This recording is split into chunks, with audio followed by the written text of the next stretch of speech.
Look at your alarm. Tomorrow it goes off in the dark. You'll reach for it, half awake, and drag yourself into a day someone else designed. Coffee, the commute, 8 hours, maybe 9, doing a thing you would not do for free. You call it a job. You do it because you have to, because everyone does, because that is simply what a human life looks like, isn't it? But here is the strange part. No one who lived before about 10,000 years ago ever had a job. Not one. For 300,000 years, your ancestors woke up with nothing scheduled. No boss, no shift, no alarm at all. So what did they do all day? Picture it, and your mind probably fills with struggle. A gaunt figure, ribs showing, chasing an animal across a plain, clawing at the dirt for roots. Survival, dawn to dusk, every single day a desperate fight not to die. But the real answer is far stranger than that. Your ancestors had more free time than you do. Not a little more, a lot more. And the people who proved it spent years living in the last corners of Earth where humans still forage the old way. In the 1960s, an anthropologist named Richard Lee traveled to the Kalahari Desert to live among the hoansi, hunter-gatherers in one of the harshest landscapes on the planet. He did something simple. He counted. How many hours did they actually spend getting food? The answer stunned him. About 15 hours a week. 15.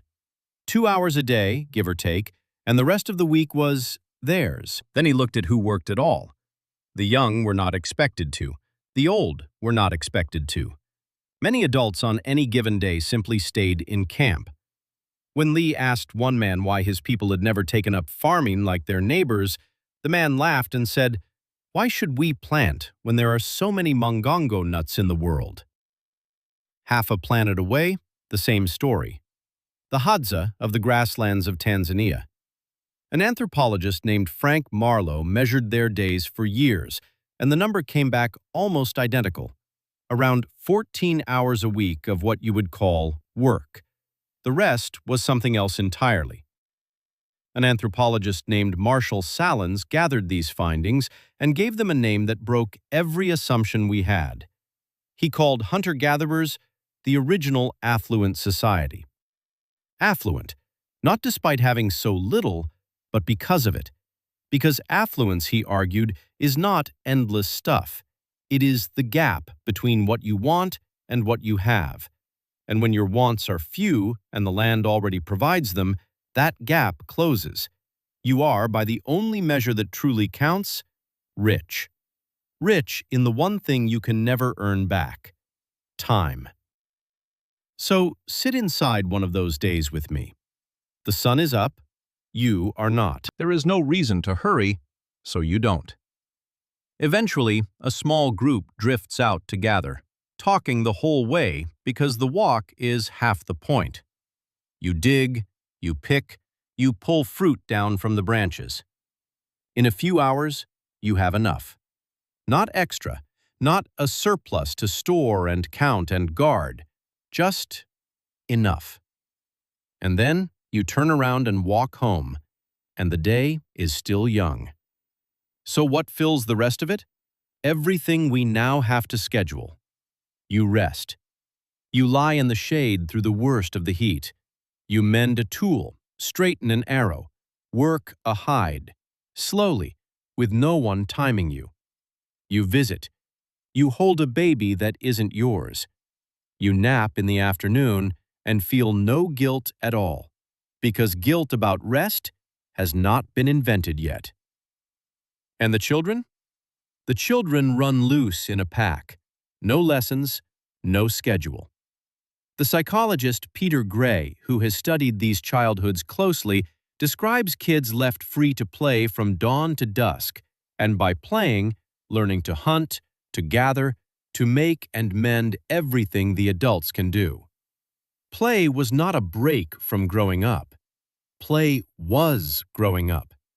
There is no line between work and life, because the idea of that line does not exist yet. Now, With all that free time and no boss anywhere, you might expect the strongest to simply take over. The best hunter becomes the big man, the chief. But watch what these people do instead.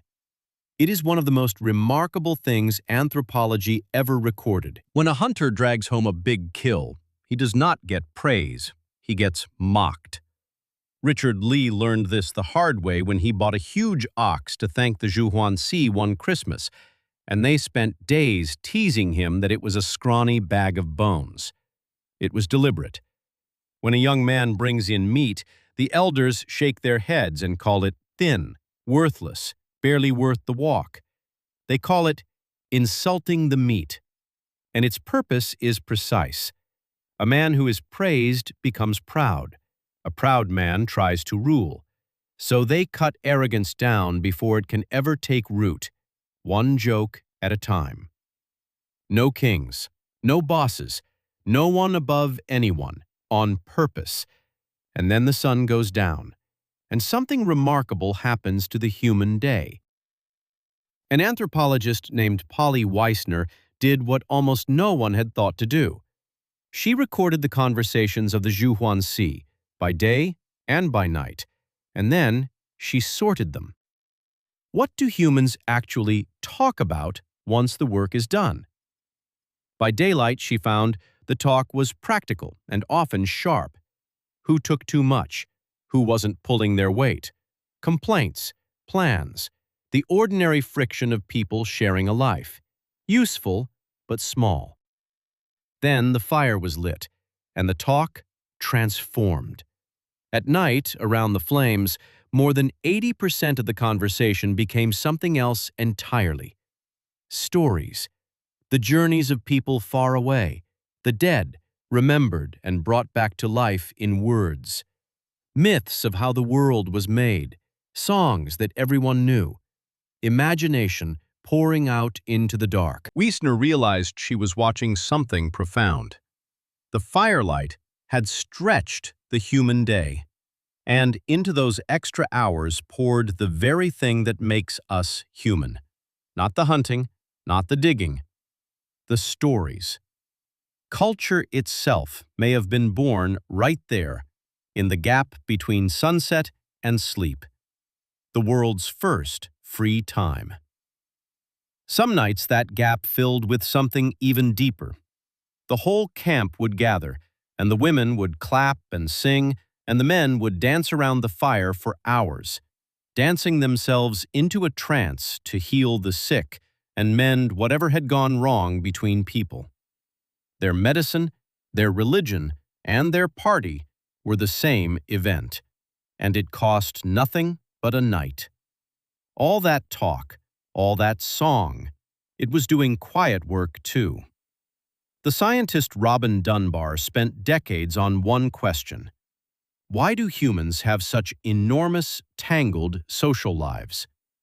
His answer was that talk is how we hold each other together. Where other apes bond by grooming fur for hours, we bond by talking. Gossip, he argued, is not a flaw. It is the glue, the way a group of people who depend on each other for their very lives keep track of who can be trusted.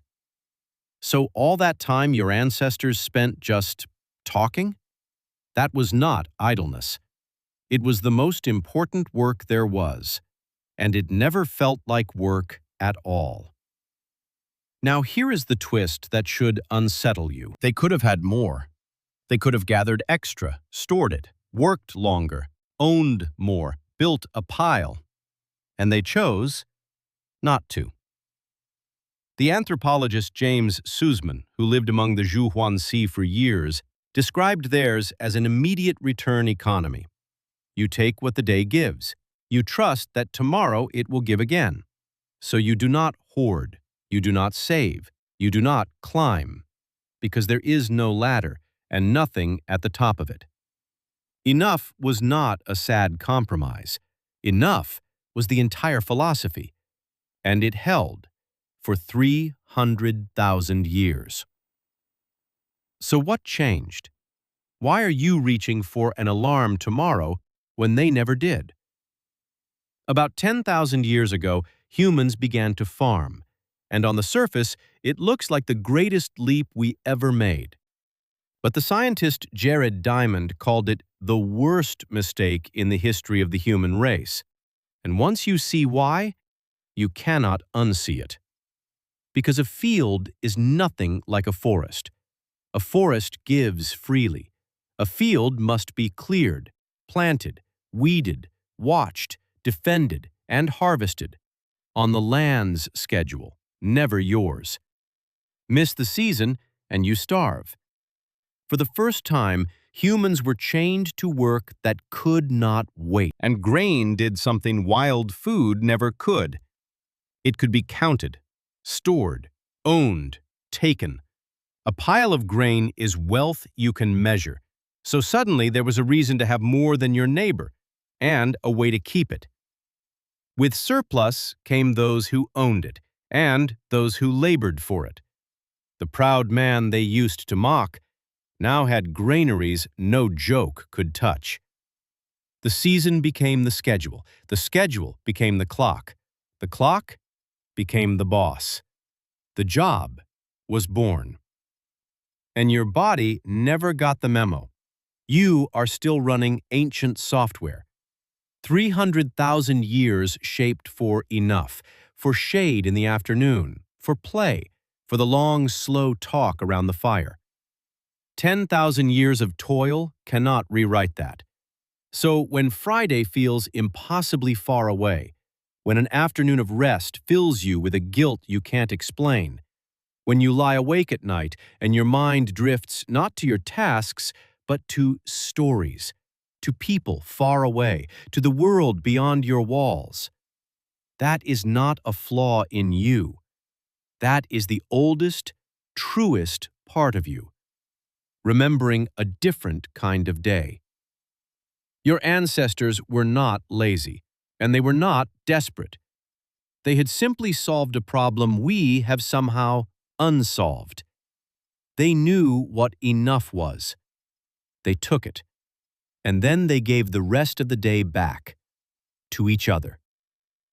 So tomorrow, when the alarm goes off in the dark and you drag yourself into a day that someone else designed, remember that it was designed recently, that for almost the entire human story, the day belonged to you. And some quiet part of you has never stopped trying to take it back.